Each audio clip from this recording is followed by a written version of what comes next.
जय जय शिव शंकर इस वर्ष का एक ऐसा गाना जो कि रियल भक्ति वाला फील दे रहा है और अब तक रिलीज़ हुआ सबसे बेहतरीन गाना है। आगे बहुत सारे गाने रिलीज़ होने वाले हैं, देखने वाली बात होगी किस तरीके के गाना और रिलीज़ होते हैं। लेकिन जय जय शिव शंकर खेसारी लाल यादव का कल गाना रिलीज़ हुआ था।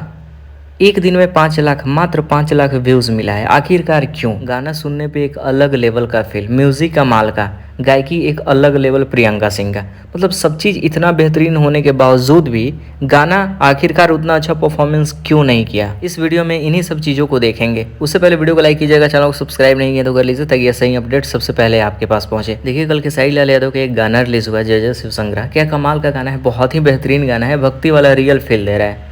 उसमें म्यूज़िक तो एक अलग लेवल पे है प्रियांशु सिंह का दिया हुआ, वहीं प्रियंका सिंह के द्वारा गाया हुआ गाना बहुत अलग लेवल वाला फील दे रहा है। मतलब रियल भक्ति वाला फील देने के बावजूद भी गाना फ्लॉप क्यों हुआ?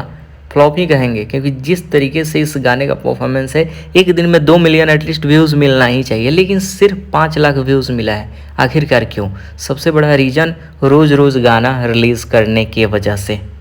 अगर खेसारी लाल यादव का रोज़ रोज़ गाना रिलीज़ नहीं होता तो आखिरकार ऐसे कुछ देखने को मिलता ही नहीं।